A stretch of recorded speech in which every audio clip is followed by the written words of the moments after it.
Nous avons la possibilité ce matin de parler de notre cœur. Cette phrase, vous la trouvez comme ça dans Job chapitre 15. Exactement la même phrase. Quelqu'un qui pose la question à Job, où te mène ton cœur? Ce matin, nous allons nous poser la question, où est-ce que ton cœur te mène? Parce que beaucoup de gens fonctionnent par émotivité et je crois que l'émotivité, c'est une très bonne chose, mais je crois que l'émotivité n'est pas toujours bonne conseillère quand il s'agit de prendre des décisions. Hier, j'étais avec une personne qui était très sensible, très triste, parce qu'il a l'impression d'avoir manqué sa vie, il a l'impression d'avoir choisi la mauvaise personne. Et c'est vrai qu'avec la personne qu'il a choisie, c'est pas cette personne qu'il aimait, m'a-t-il dit. Et il a pris le temps de m'expliquer à quel point il a dû s'embarquer dans la vie avec cette personne. Il a eu quand même 3 enfants avec elle. Et c'est vrai qu'à mesure qu'il racontait son histoire, ça a fini par arriver, mouchoir. Il a commencé à pleurer. Les amis, quand je réalise les décisions que nous pouvons prendre et qui nous emmènent à des endroits où nous ne voulons pas aller, et malgré ça, nous nous trouvons à ces endroits, nous n'avons pas pris les bonnes décisions. Et puis nous sommes dans ces décisions parce que nous sommes des personnes responsables. Certaines personnes restent dans ces décisions, d'autres personnes quittent cette décision, mais ces décisions ont été ajoutées sur d'autres décisions mauvaises et on a l'impression d'avoir raté sa vie. Moi, je vais vous annoncer une bonne nouvelle. Pour moi, quand on a 3 enfants, on n'a pas raté sa vie. Pour moi, quel que soit le mauvais choix qu'on a fait, disant « c'est pas exactement elle que je voulais », mais quand je lui ai dit « mais la femme que tu voulais, qu'est-ce qu'elle est devenue aujourd'hui ?» Ok, accrochez-vous. Eh bien, la femme que je voulais, malheureusement, elle a rencontré une première personne avec qui elle a eu un enfant. Alors, j'ai dit « mais alors, qu'est-ce que vous avez fait à ce moment-là » Je lui ai dit, malgré ça, on allait rester ensemble, ça m'a bien attristé, mais je lui ai dit, tu peux venir, on va s'installer, on va... Elle a réfléchi et puis quelques temps plus tard, elle a dit, je ne peux plus venir parce que je suis enceinte pour la 2e fois. Alors, je lui ai dit, alors qu'est-ce que tu as fait à ce moment-là? J'avais envie de l'attendre encore, mais là, 2 enfants, j'étais découragé. Alors, qu'est-ce que tu as fait après ça? Eh bien, j'ai attendu encore un peu, mais elle m'a annoncé qu'elle avait un 3e enfant. J'ai dit, mais à ce rythme-là, tu pouvais attendre 10 ans. Les amis, il faut arrêter de pleurer sur ce qu'on a raté, ce qu'on n'a pas raté. Ce matin, je vais vous montrer que la vie vaut la peine d'être vécue et que parfois, il faut arrêter un peu de pleurer. Vous savez, une chose qui nous gâche la vie, ce n'est pas notre sensibilité, mais c'est notre sensiblerie. Vous voyez la différence? Écoutez, ça s'est passé. Combien de personnes vous allez laisser au bord du chemin? Continuez votre vie et vivez. Il y a des gens, parce qu'ils ont raté quelque chose, c'est ça que je voulais, eh bien voilà, ils ne veulent plus continuer la route. Si vous savez comment la route est belle en abandonnant parfois ce qu'on veut vraiment, alors je vais essayer de vous le prendre par rapport au texte biblique et je vais reprendre exactement le texte biblique de ce matin. Je vais aller un peu plus loin avec vous. Au commencement, Dieu créa les cieux et la terre. Vous allez finir par connaître ce passage par cœur, tellement je l'aime. Je vais vous montrer quelque chose aujourd'hui à travers ce passage que peut-être vous n'avez pas remarqué. Vous savez que, je vous ai dit ce matin, le mot « bête » par lequel commençait ce passage, c'était un mot qui signifiait « maison-foyer ». Donc, Dieu, quand il a écrit la Bible, il l'a écrit pour une maison, pour un foyer. Il l'a écrit pour des individus qui étaient ensemble. En fin de compte, Dieu est venu organiser et sauver des familles. Dieu n'était pas venu sauver que des individus. Il veut tout. Et c'est tout que nous devrions lui donner. C'est la raison pour laquelle, quand les gens se marient, ils remettent tout leur foyer entre les mains de Dieu. Mais je voulais attirer votre attention sur un mot qu'il y a dans le texte. Ce matin, je ne vous l'ai pas dit, ou bien je suis passé dessus. Il dit « Bereshit bara Elohim et ». Voilà le mot. Le mot, c'est celui-là. Le mot n'a pas été retenu dans la traduction, mais j'estime que le mot est très important. Parce que le mot dit « Dieu, avant de créer le monde, Dieu, il a créé et ». Alors, qu'est-ce que c'est que cette histoire? Le mot commence par la première lettre de l'alphabet et la dernière lettre. Et vous savez, si la première lettre montre Dieu, la puissance, la force, le leadership, le numéro 1, la dernière lettre qui ferme l'alphabet montre l'alliance qu'il voulait faire avec nous.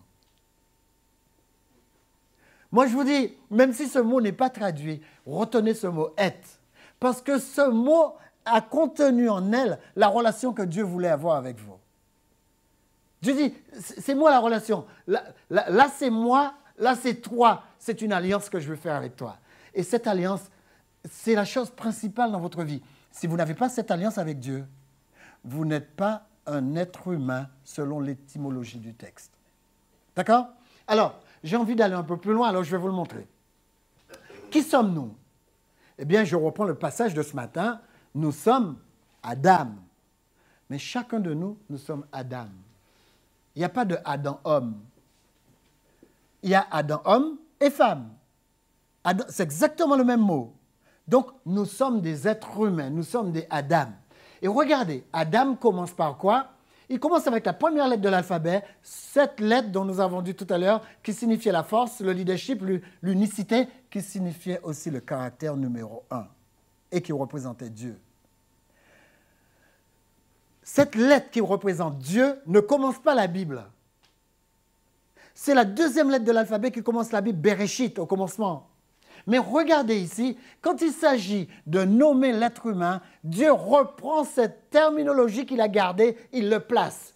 Et regardez ce qu'il fait. Il le place, il se place ici. Et il dit, voilà, la lettre de mon nom va commencer votre humanité. Les amis, il faut vraiment que vous compreniez ça. C'est la lettre qui représente Dieu, qui représente qui vous êtes. Vous n'avez pas remarqué ce qui s'est passé là? Dieu a signé. Chaque fois que vous vous regardez, dites-vous, oh, regarde la signature du ciel.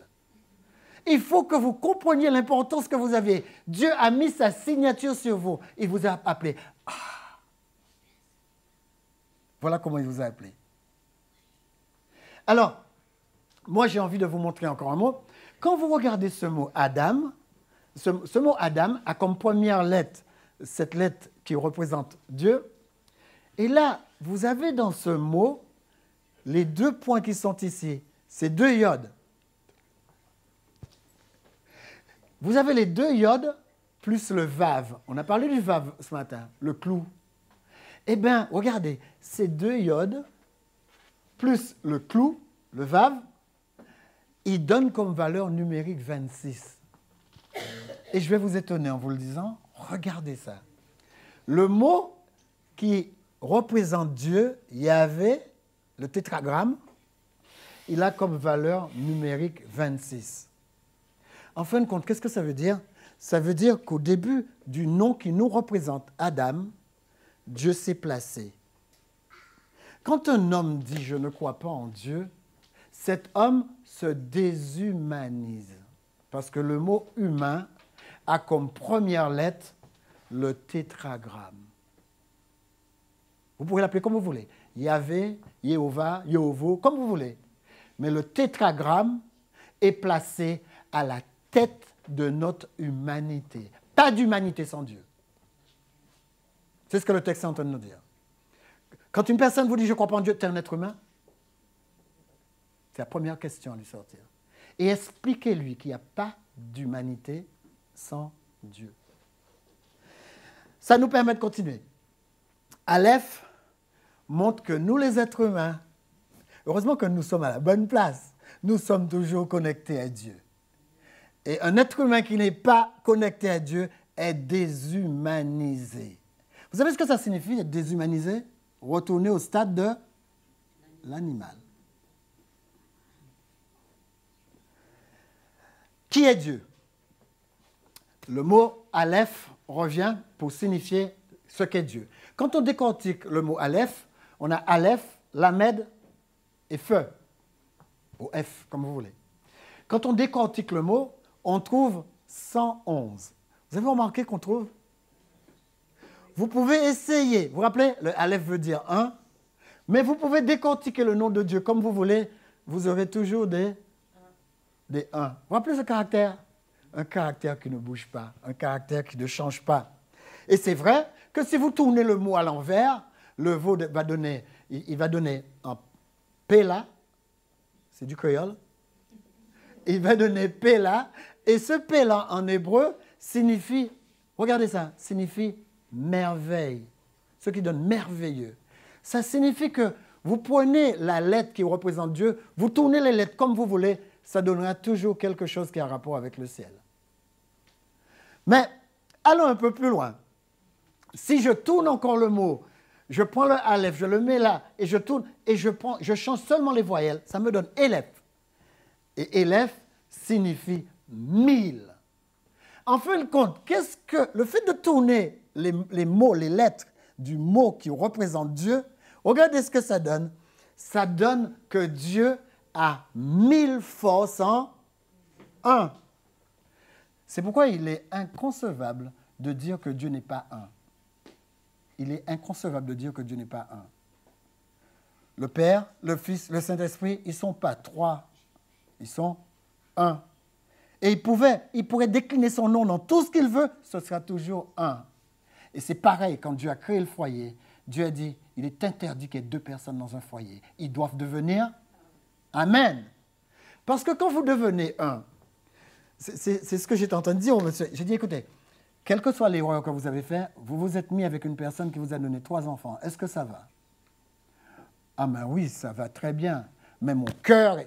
Ramène ton cœur si ton cœur se bat quelque part. Non, mais c'est une blague, ces histoires de cœur. Écoute, j'ai une émotion, il y a Gertrude que j'aime là-bas, mais j'ai ma femme à la maison. Mais ramène ton cœur. Pourquoi se partir avec ton cœur? Il y a des gens qui ont l'art de lâcher leur cœur. Attachez votre cœur. Alors, qui est Dieu? On revient toujours avec Aleph. Dieu est donc le leader, la puissance, la force, le numéro 1, on l'a dit tout à l'heure, celui qui est unique, celui qui est grand. Et le mot, le L de Aleph, signifie l'instruction, le sceptre. Celui qui a le sceptre, celui qui trône et qui donne l'instruction. 3e lettre, F, signifie la bouche, là d'où émane la parole. Mais en hébreu, le mot parole signifie dabar. En clair, en français, traduit chose dite. En clair, qu'est-ce qui est écrit là? Il est écrit, quand vous regardez la lettre qui compose Dieu, Dieu c'est la force, la puissance de l'instruction qui émane par la parole. C'est pourquoi Jésus s'appelle la parole. Il y a une puissance dans la parole. Si je le mets de manière plus en littérature, ça donne la force de l'instruction de la parole. Quand Jésus parle, la chose arrive. La Bible va encore plus loin. Il dit que Dieu, c'est celui qui peut parler les choses à l'existence. Et en ce qui vous concerne, sachez que vous êtes à l'image de Dieu, vous avez la foi, vous êtes aussi celui qui peut parler la chose à l'existence. Voilà le texte, Dieu dit et la chose arrive, il ordonne et la chose vient à l'existence. Mais qui sommes-nous? On pourrait ajouter Adam maintenant. On va essayer d'expliquer Adam. En ce qui concerne Adam, voilà ce qui est écrit. Quand vous avez le Aleph devant Dame, le Aleph qui est là, Adam, vous avez le Aleph qui est ici, il signifie que vous êtes plus qu'un animal. Vous avez dépassé le stade de l'animal. La Bible ne dit pas que l'animal a Dieu en lui. Pourtant, l'animal a été créé de quoi? Dieu a pris la même terre pour fabriquer les animaux et Dieu nous dit, vous êtes différents de l'animal. En clair, la terre vous a fabriqué, mais moi, vous avez mon souffle. Vous avez ma signature. D'accord? Il n'en est pas ainsi. L'animal, j'ai dit, et l'animal est venu à l'existence. Deuxième chose que nous devons retenir, Dieu est la source de l'homme. Je vais vous expliquer ça. Quand vous plantez un arbre quelque part, et que cet arbre commence à fructifier, si vous arrachez l'arbre, qu'est-ce qui se passe? L'arbre meurt. Pourquoi est-ce que l'arbre meurt? Oui, mais il meurt pourquoi? Oui, sa vie, c'est les racines, mais quoi? Il a besoin de cette source qu'est la terre pour puiser sa subsistance. Eh bien, c'est pareil. Ici, on nous dit, Dieu est la source de l'homme. Si l'homme n'est pas planté en Dieu, il se déshumanise. En clair, un homme ne peut pas être non-croyant. Un homme qui est non-croyant est dessourcé. Il est déshumanisé. D'accord? Alors, moi, j'ai trouvé ça extraordinaire, mais ce que j'ai retenu le plus, c'est que nous, en ce qui nous concerne, nous avons quelque chose de plus fort encore avec ce mot. Vous vous rappelez, je vous ai dit que la première lettre, c'était représentait Dieu. Vous vous êtes posé la question pour la suite? Allez, on y va. Alors, Adam. Qu'est-ce qu'on peut tirer de Dam? Alors, Dam, c'est le sang. Donc, l'homme est fait de quoi? L'homme est fait de divinité et de sang. Bon, chair et sang, ça se rejoint. Donc, l'homme est fait de chair et sang et de Dieu et de divinité. Il ne peut pas vivre tout seul. La partie physique de l'être humain, c'est ce côté d'âme. Le système sanguin, vous savez, ça fait 2 fois le tour de la Terre. Regardez l'importance du système sanguin. Mais qu'est-ce que Dieu veut nous montrer? Il veut nous montrer, écoutez, regardez toutes ces veines, tous ces artères, tous ces capillaires que j'ai mis à l'intérieur de vous. Dites-vous que la partie spirituelle prime sur cette partie-là. Malgré la structure extraordinaire qu'a votre corps, la partie divine en vous est plus grande et plus extraordinaire que la partie physique. Regardez comment vous êtes magnifique. Quand vous pensez que votre cerveau peut contrôler 100 000 données à la seconde, je ne sais pas si vous vous rendez compte, et votre partie spirituelle est encore plus extraordinaire. Les amis, quand vous prenez conscience de la combinaison que vous êtes une bombe. Tellement vous êtes extraordinaire. Vous êtes une bombe. Je ne parle pas de la chose qui explose, hein. Je parle de la bombe dans l'autre sens. Donc c'est vrai, si nous posons la question, qui sommes-nous? Toujours avec d'âme. On pourrait prendre ce texte biblique de Lévitique, l'âme de toute chair, c'est son sang qui est en elle. C'est pourquoi j'ai dit aux enfants d'Israël, vous ne mangerez pas le sang, car l'âme de toute chair, c'est son sang. D'accord? Vous êtes fait de divinité, de chair et de sang. D'âme, c'est aussi votre partie physique, pas seulement le sang, donc vos parties spirites. Et Aleph, c'est votre partie spirituelle. Vous avez ces 2 parties que Jésus a voulu rétablir. Donc le but de la vie de l'homme, c'est de créer une osmose entre ces 2 parties jusqu'à ce que ces 2 parties deviennent un. Une personne qui dit que ce qui prime pour lui, c'est sa partie physique, a un problème. Une personne qui dit que ce qui prime pour lui, c'est sa partie spirituelle, a un problème. Il faut arrêter. J'entends beaucoup de chrétiens dire « Ah, ma partie spirituelle va très bien, le reste n'a aucune importance. » C'est beau ça. C'est beau. Dieu t'a envoyé dire ça? Non, non, non. Dieu te montre que ta partie physique est aussi importante que ta partie spirituelle. Tu te dois de soigner les 2. Un chrétien en mauvaise santé est un pauvre chrétien. Excusez-moi de le dire. Je ne parle pas de santé spirituelle seulement. Et comment une personne malade peut me dire qu'elle a une super santé spirituelle? Cool. Écoute, tu as une super santé spirituelle et ton côté spirituel t'a jamais dit que le corps qui te porte est tellement important que tu dois en prendre soin à cause de lui? Non, il y a quelque chose qui ne convient pas. Prenez soin de votre corps autant que vous prenez soin de votre spiritualité. La partie d'âme a comme valeur numérique 44. Maintenant, je vais poser la question. Pourquoi il a une valeur numérique 44? Qu'est-ce qui a une valeur numérique 44? Alors, on prend le premier mot de Adam, c'est le A, et le M, ça donne mère. Vous voyez pourquoi je vous ai dit, dans Adam, il y a le mâle et la femelle? Eh bien, quand vous prenez la première et la dernière lettre de Adam, il y a le mot mère. Sa valeur numérique, c'est 41. Et quand vous prenez Ab, pour l'homme, il faut le A et le P, ça donne père, mère et père. La valeur numérique de père, c'est 3. Nous, on n'a pas une grande valeur numérique. Heureusement qu'il y a la femme. On colle notre valeur numérique à la valeur numérique de la femme, et qu'est-ce qu'on retrouve? L'origine de la valeur numérique du sang. Voilà comment le texte est puissant. Les amis, le nombre de notre partie physique correspond au nombre de ceux qui nous ont fourni cette partie physique. C'est pourquoi il faut que vous compreniez une chose. Quand Dieu crée l'enfant, Dieu ne crée pas l'enfant par rapport au père et à la mère. Dieu a mis le père et la mère ensemble pour pouvoir créer l'enfant qu'il voulait. Alors ne vous dites pas, moi je suis raté parce que mon père est raté. C'est faux. On a utilisé ton père simplement parce qu'on avait besoin de cet ADN pour pouvoir le mettre avec celle de la mère, pour t'avoir. C'est toi que Dieu visait, ce n'est pas ton père et ta mère. Ton père et ta mère, ils visaient leurs parents pour les avoir. Mais une fois que vous êtes venus sur la planète, que votre père soit buveur, qu'il soit ce qu'il veut, vous n'avez pas à vous laisser influencer. Vous êtes une personne à part entière. Commencez à prendre conscience de qui vous êtes. Vous n'êtes pas dépendant d'une mère, vous n'êtes pas dépendant d'un père, vous êtes dépendant de Dieu. Vous avez fait que transiter par ces deux personnes. Et Dieu dit, honore-les. Honore-les parce que, vous savez, quand on transite, c'est quand même bien. Il vaut mieux avoir un bon avion quand on transite, pas vrai?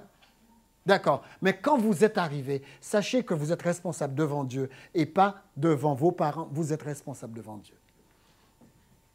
L'homme est complètement différent de l'animal. Et si on prend le mot Bama, c'est le mot animal. Un animal est différent d'un homme. Pourquoi? Parce qu'un animal n'a pas besoin de changer. L'animal reste tel qu'il est par instinct. Il suit l'instinct de sa race. Vous pouvez apprendre un animal à courir, chercher un truc et le ramener, d'accord? Mais vous ne changerez pas l'animal qu'il est. D'accord? Alors que nous, si l'animal n'a pas besoin de changer, nous, on a besoin de changement. Et on a besoin de changement continuellement. L'être humain ne vit pas sans changement. Si vous êtes marié et que vous restez dans votre couple tel que vous êtes marié, ça s'appelle la routine. Votre couple est cuit. Vous avez besoin de changement et continuellement de changement.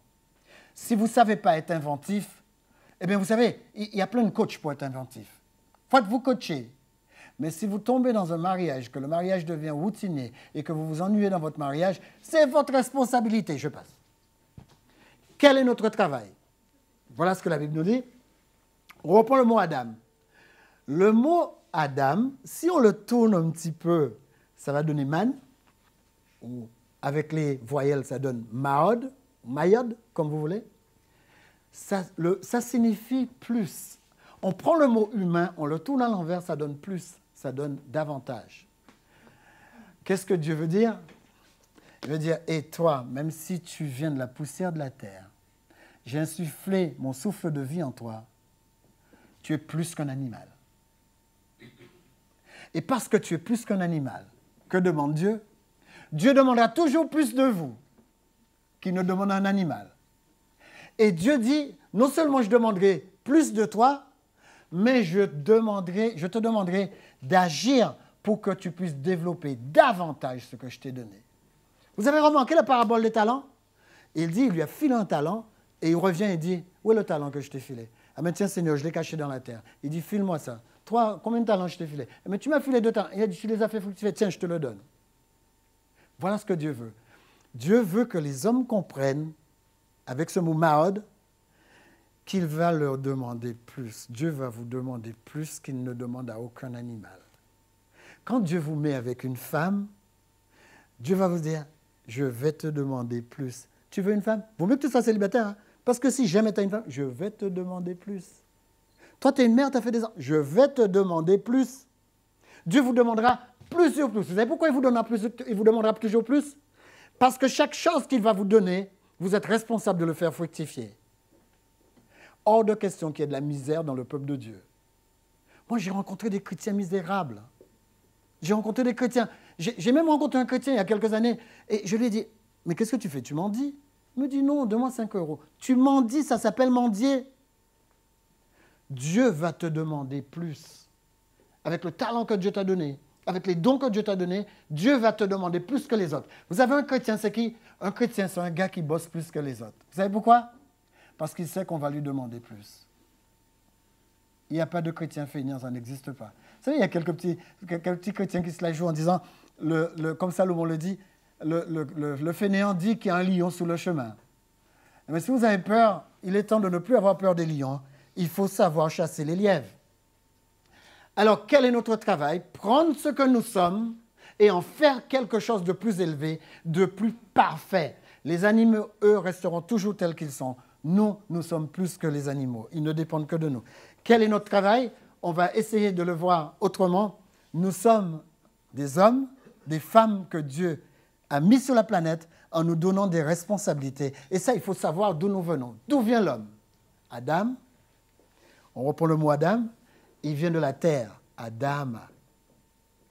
Et parce qu'il vient de la terre, Adama, il y a une leçon à apprendre. Quelle est la valeur de la terre? Quelle est la valeur de la terre? Moi, je vois que quand vous vous éloignez de Paris de 200 km, la terre, elle veut... On a même vu sur l'autoroute, 1 € le mètre carré. Vous avez du terrain à 1 € le mètre carré à Paris? Et qu'est-ce qui fait la différence? Ce n'est pas la même terre. Alors posons-nous la question, qu'est-ce qui fait la valeur d'une terre? Pourquoi est-ce que dans certains pays, vous pouvez acheter du terrain à 30 € le mètre carré et qu'à Paris, vous ne pourrez pas acheter un bout de terrain si vous n'avez pas minimum 5 000 € le mètre carré? Qu'est-ce qui fait la différence? Eh bien, les amis, qu'est-ce qui valorise la terre? La valeur de la terre est dans son potentiel. Si vous ne cultivez pas la terre, elle reste en friche, elle aura moins de valeur que si vous la cultivez. Parce que quand vous la cultivez, vous faites exactement comme Dieu. Vous cultivez la terre et vous réclamez de la terre qu'elle vous produise quelque chose. C'est pas ça? Mais regardez, vous êtes la terre où Dieu il a planté des dons et des talents et Dieu va réclamer de vous que vous le fassiez pour fructifier. Voilà pourquoi nous, on vient de la terre et notre valeur est proportionnelle à la valeur de la terre. Qu'est-ce que tu fais de ce terrain? Dieu va vous dire, qu'est-ce que tu fais du terrain que je t'ai confié? Les amis, moi, je rencontre des gens qui veulent me voir, ils me disent, écoute Lambert, j'ai envie de te voir parce que c'est toi qui peux me faire régler tel et tel problème. Mais je n'ai jamais vu quelqu'un venir me voir. Il me dit, Lambert, pour régler un problème de mariage, tu peux régler, je viens te voir. Lambert, pour régler un problème spirituel, tu peux régler, je viens te voir. Lambert, pour régler... Mais personne n'est jamais venu me voir pour me dire, Lambert, j'ai une dent qui me fait mal, est-ce que tu peux me l'arracher? Pourquoi? Parce que la personne sait très bien que je n'ai jamais développé un potentiel pour faire ça. Vrai ou faux? C'est la raison pour laquelle, c'est ça qui vous valorise. Ça veut dire développer un potentiel et les gens vont venir vous voir. Développer un potentiel et les gens viendront vous voir. Il y a des gens, personne ne vient jamais les voir. Parce qu'ils ne font qu'une chose. Ils vont à leur boulot, ils travaillent. Quand ils ont fini de travailler, ils rentrent chez eux, ils ne développent plus rien.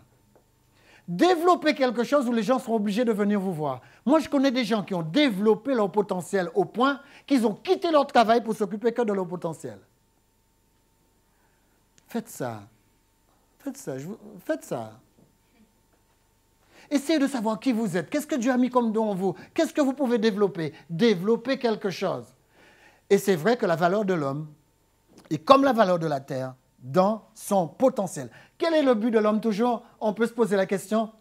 Adama signifie ressembler. D'accord, il faut du potentiel. Mais vous savez pourquoi? Adam a dit, c'est pour ressembler à. Les amis, aucun homme n'est homme s'il n'a pas compris que le but de sa vie, c'est de ressembler à Dieu. Amen.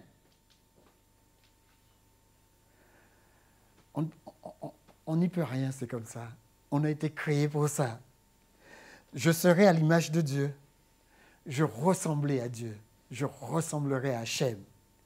Nous devons comprendre que le but de notre vie, c'est de ressembler à Dieu. Et comment allons-nous faire ça? Eh bien, regardez, par le choix de la relation que nous développons avec lui dans la prière. Qui êtes-vous? Quelle est votre valeur spirituelle? Ma valeur spirituelle est proportionnelle au temps de prière que j'ai avec Dieu. Dites-vous, je veux savoir quelle est ma spiritualité. Regardez votre temps de prière. Regardez votre relation. Est-ce que vous êtes dans votre voiture, vous discutez avec Dieu dans les embouteillages? Est-ce que quand vous êtes en train de travailler, vous vous arrêtez un instant pour dire « Dieu, donne-moi un coup de main pour faire ça ». Tout ça, c'est la prière. Mais prenez un temps spécial pour prier quand vous êtes chez vous. Prenez un temps spécial pour entrer dans la connexion de la prière. Jeûnez quand il le faut. Mais prenez un temps pour refaire cette connexion. Vous savez pourquoi? Cela va vous aider à développer votre potentiel. Plus vous êtes en Dieu, plus vous êtes potentiellement élevé. Les amis, je vous assure, il n'y a rien que vous puissiez faire que Dieu ne peut vous permettre de faire. Et faire non seulement mieux, mais faire davantage. Pour prendre le nom de Dieu, pour terminer, on a commencé avec le nom Adam, on finit avec le nom de Dieu. Eh bien, si je prends le chiffrage du nom de Dieu, si je prends Yod, si je prends Et, si je prends Vav, et si je prends Et, eh bien, je me retrouve avec un total numérique de 45. D'accord? Mais regardez ce que ça va donner. Si je me permets de faire la même chose avec Adam, j'ai aussi 45. Qu'est-ce que Dieu est en train de m'apprendre? il est en train de m'apprendre. Si tu ne comprends pas les chiffres, je vais te les passer par les lettres. Et si tu ne comprends pas les lettres, je veux te les passer par les chiffres. Dieu est en train de nous dire, quand tu décortiques mon nom, tu auras 45. Si tu ne me crois pas, décortique Adam, ton humanité, tu auras aussi 45. Ça signifie que tu es de la race de Dieu. Vous ne vous rappelez pas ce que dit l'apôtre Paul? Vous êtes de la race de Dieu. Vous êtes une nation sainte. Vous êtes un sacerdoce royal. Dieu vous le dit en chiffres et en lettres. D'accord? Et c'est la raison pour laquelle j'aime m'amuser avec ce texte de l'Hébreu. Ma relation avec Dieu fait de moi qui je suis. Et seule ma relation avec Dieu fait de moi le Adam que je dois être. C'est ma relation dans la prière avec Dieu, avec Hachem, qui fait de moi un Adam. Sans Dieu, Adam n'existe pas. Sans Dieu, je ne suis rien. Je suis non seulement Adam avec Dieu, mais Adam je suis et Adam je serai. Quelle que soit la manière dont vous pouvez tourner le mot, eh bien, il nous dit que Adama donnera Adam, mais Adama avec le B devant, qui symbolise l'humanité, donnera Bohéma, et ça signifie en lui est ce qu'il est. Si vous êtes un vrai Adama, à l'intérieur de vous, Dieu a donc planté, comme on l'a dit, tout ce qu'il vous faut pour non seulement votre autonomie, votre indépendance, mais votre épanouissement total. Les amis, je donne souvent cet exemple. Quand vous allez vous déployer et que vous avez trouvé votre vraie profession, votre vrai don, plus personne ne pourra vous virer. Plus personne ne pourra vous mettre au chômage. Aujourd'hui, posez la question, est-ce que je suis virable? Si vous êtes virable, vous n'avez toujours pas atteint l'endroit où Dieu voulait vous placer. Dieu va vous placer à un endroit où personne ne peut plus vous virer. Les amis, regardez. Si aujourd'hui, il y a des gens qui viennent ici, ils nous disent, ce que vous faites est interdit par la loi. On ne veut plus entendre parler de Mission 7. Ils ferment la salle et qu'ils me prennent, ils me balancent en Australie. Vous croyez que Mission 7 ne va pas redémarrer en Australie? Et qui pourra empêcher ça? Les amis, partout où on va me promener, c'est à l'intérieur de moi. Vous avez vu la différence? Et c'est pareil. Si vous vous déployez et que vous trouvez exactement ce que Dieu vous a envoyé faire sur cette planète, on peut vous virer comme les apôtres. Regardez, l'apôtre Paul, combien de fois on l'a viré? On l'a poursuivi, on a voulu le jeter d'une tour. Tout ce qu'on a fait. L'apôtre Paul, chaque fois qu'il arrivait quelque part, il cherchait du tissu, et il fabriquait des tentes. Qui est-ce qui peut lui enlever ça? Qui peut lui enlever son don? Il fabriquait des tentes. Vous savez, quand on vous dit l'apôtre Paul fabriquait des tentes, vous croyez que c'est les petites tentes là pour aller camper? C'est pas ça. Les tentes qu'il fabriquait, c'était les maisons qu'utilisaient les Bédouins. Vous voyez ces trucs? Quand il avait vendu une maison, il avait assez d'argent pour presque une année. Hein? Vous avez vu l'apôtre Paul travailler et dire « Envoyez-moi la dîme, les offrandes pour payer mon salaire ». C'est écrit où ça? Vous avez vu Pierre faire ça? Jamais il y a un pasteur dans la Bible qui réclame la dîme et les offrandes pour pouvoir payer son existence. C'est marqué nulle part, ça. Mais par contre, on nous dit Pierre, on nous dit Paul, il était faiseur de tentes. On nous dit Pierre, il était pêcheur. Ils avaient tous leur profession. Et c'est la raison pour laquelle je dis, arrêtez de regarder la Bible et dire, eh bien, je vais aller de 8 h du matin jusqu'à 17 h et ma profession est finie. Non, non, non, non, Dieu ne demande pas. Déployez-vous, Dieu ne demande pas ça. Dieu nous dit que Bahema signifie que vous êtes autonome, comme Dieu il est autonome, que Dieu dit « je suis » et moi je peux dire « je suis Adam ». Je suis Adam et Adam, je resterai. Et que Dieu vous bénisse.